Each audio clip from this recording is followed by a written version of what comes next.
Oh my gosh. Hey everyone, welcome back to my channel. It's Planner Lex here, and I'm back because I got a lot of explaining to do.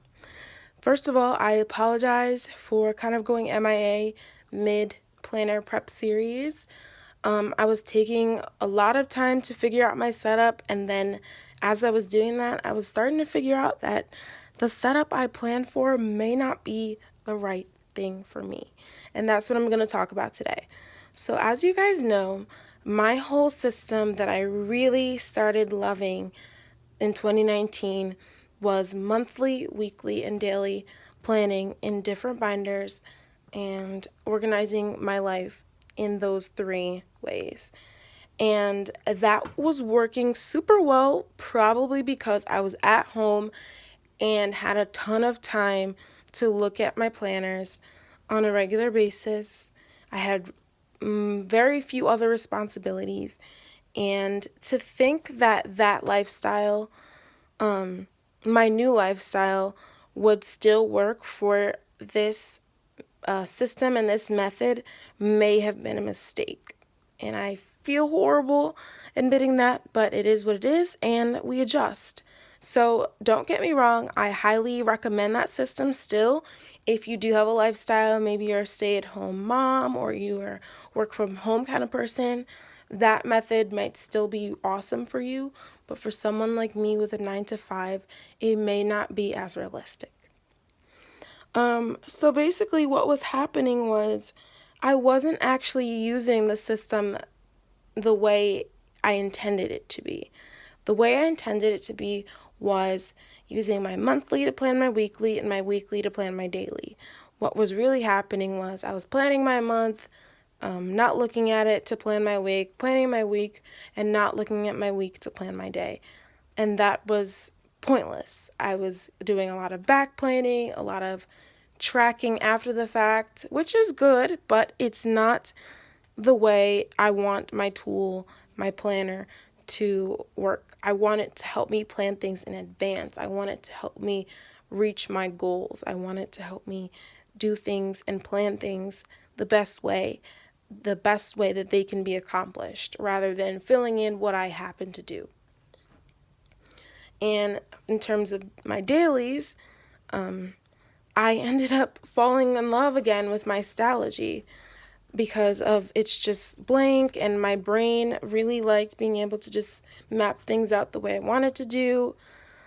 I ended up doing a lot of journaling in here, a lot of like planning things out, and I really love this, and I just know that this needs to stay. Whereas my A6 rings kind of became like an on and off thing. As you can see, I wasn't, you see only one card here, and I wasn't using it as a wallet as much. I did have my gift cards in here for a while, but I took them out.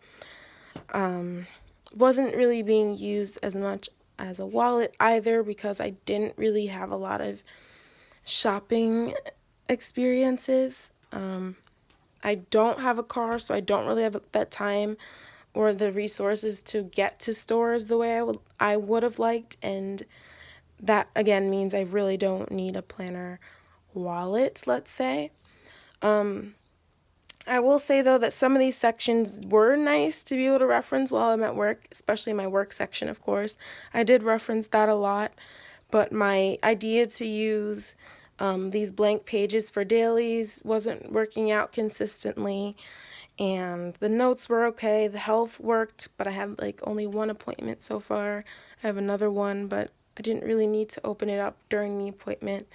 The budget section became completely irrelevant because not only do I have my wonderful finance planner, but I also have my budgeting app that is way more convenient because it's on my phone and it's instant and it does all the calculations and math for me and keeps my categories for me. So this planner became kind of a hit or miss, whatever. I said that my weekly planner became kind of more of a tracker and a back planner. And then my discs was again kind of like a highlighter. Oops, I'm sorry, I keep moving the camera. It was more of just back planning. Like I really did have high hopes for this. And I still will because the fact that these squares are so big will never change, but the planning ahead of time definitely needs to be worked on in here. The stickers do work, but I just need to make sure I'm coming in here on a weekly basis for sure in order to plan my weeks. So all that being said, I do want to quickly flip through this planner because I have some big plans for how I'm going to adjust my system. So really quick, let's just see how it is exactly. Right now, things might not be filled in or not complete, so I just want to be real and show you how it's going. So I had some of these sticky notes, a piece of periwinkle paper, and my Sesame 2020. Cue the confetti. I think in here I just have some stickers from the planner spot, sticky notes, task flags, things like that. Some of these cards here. I'm not going to say where anything is from because I want to do this fast, but if you do want to know where something is from, just let me know. This is my vibe of the year, so I liked having that in the front with one of my favorite selfies. And I love the decoration I ended up doing in here. It was like a periwinkle, hollow, and marble theme. So as I go through, I'm going to kind of show you like certain faults in my planning, let's say, or areas that can be improved upon is probably a better way to say it. This inbox wasn't working as well because, again, I wasn't coming in here as much to plan things ahead of time. I think an inbox like this would be great in a daily planner or in a main everything kind of planner. This schedule was working out in a sense, but I wasn't looking at it, if that makes sense. This was to pre-plan my reoccurring tasks, which I still like that idea, but all in all, things just weren't being referenced as much as they should have been. And that's not to say that these inserts aren't useful. They definitely would be. And I think I've come to the conclusion that I want to give one planner a try again. And by one planner, I mean one everyday carry / main, put those two together, put my A6 and my personal rings together, and still use my discs as an on-the-home desk agenda. So those are my plans. I'll go into more detail after the flip.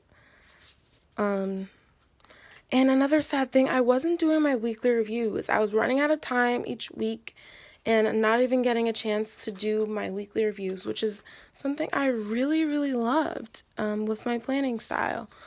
I basically was sacrificing, because of lack of time, I was sacrificing planning in a way, the way I know planning to be.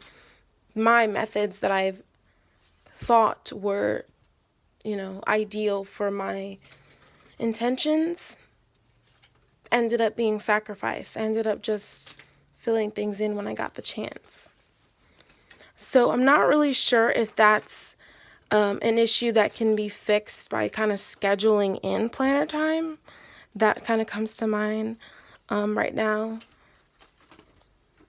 But I also, again, want to try having everything in one planner. So I don't need to worry about opening up multiple planners in order to reference the things I would like to reference.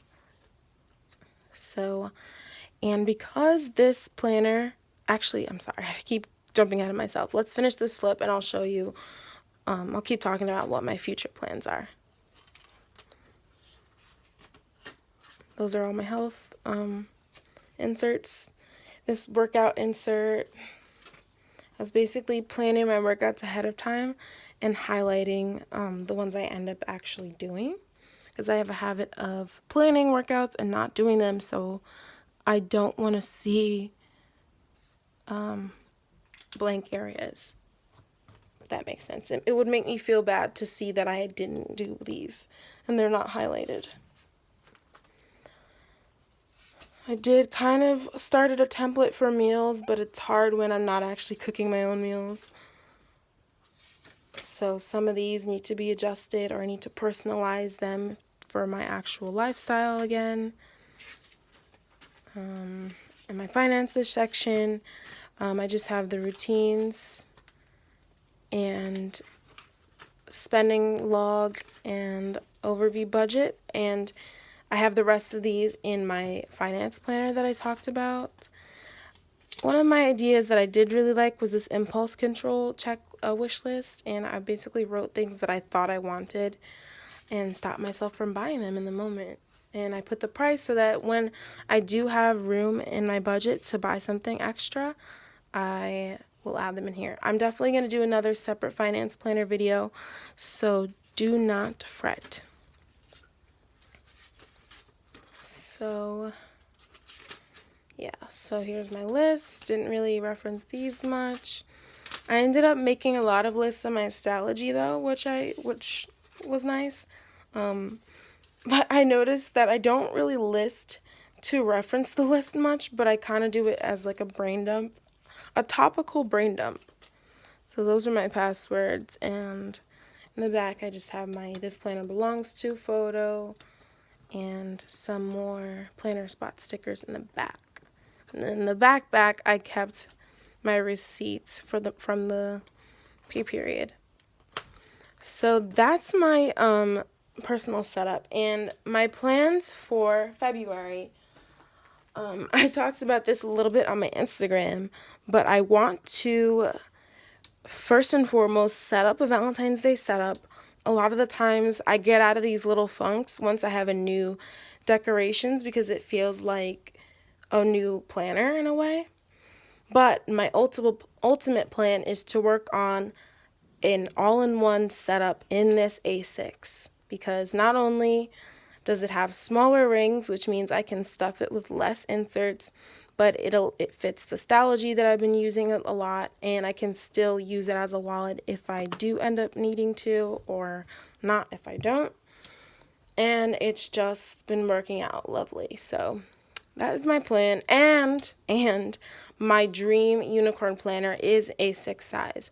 So I'd be investing in the setup of that when I do finally buy that planner. So it's kind of a win-win. It's going to be a lot of work getting all new inserts in a new size, but it'll also be fun because something about setting up a new planner really revives your desire to plan. So I'll kind of get two ways of reviving my desire to plan, not only from setting up the Valentine's Day planner, but from also shopping around for the perfect A6 setup, simplified and compact and concise. So I'm really excited about that. I was reminded that I can resize a lot of the pocket inserts that I purchased from Peanuts Planner Co., but I also really want to get some printed inserts, save me the time and effort. So I'm looking at 8 Lotus, Marlene's plan to create, and also, of course, thinking about making my own and customizing my setups, heavily inspired by Nicole from Sequins and Paper. She literally designed her entire pocket setup start to finish, and that was super inspiring to me. And that will also revive my desire to do planner therapy designs and things like that. So again, it's just a win-win-win. And I'm also excited to see if the whole one planner thing will be the remedy for this. And if not, I will just keep working on it. I think for planning purposes, my dream will be to just kind of switch back and forth between A6 and personal and have everything I need in order to do any sort of setup, any sort of system I need, and just work with those 2 sizes. Well, I guess 3 sizes because of my disc bound. I still would like to add a few more things to this disc bound, but for the most part, it has everything it needs. All my monthlies are there, and I just need to really schedule the time to do the planning the way I want to, which takes a long time, but is really worth it in the end, such as my weekly planning routine, my monthly planning routine, my miracle mornings, and daily planning. Those 4 things are just kind of essential, and I was overlooking them because I thought I didn't have enough time. So that is what's been going on with me. Thank you so much for watching, and I'll catch you in my next one. Bye. Wish me luck.